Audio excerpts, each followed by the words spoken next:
बोली भोलेनाथ की।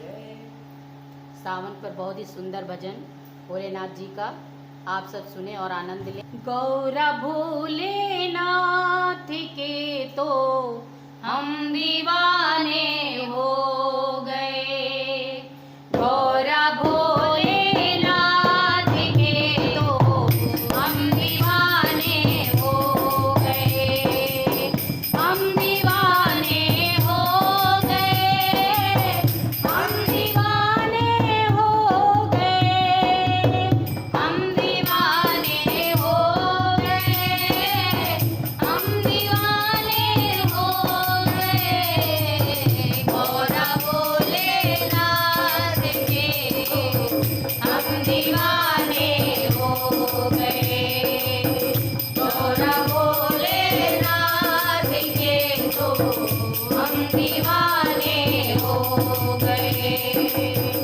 एक तो लंबी जटाएं दूसरा गंगा बहे, एक तो लंबी जटाएं दूसरा गंगा बहे, तीसरा चमके है चंदा हम दीवाने हो गए, तीसरा चमके है चंदा हम दीवाने हो गए, गौरा भोलेनाथ के तो हम दीवाने हो गए, गौरा भोलेनाथ के तो हम दीवाने हो गए।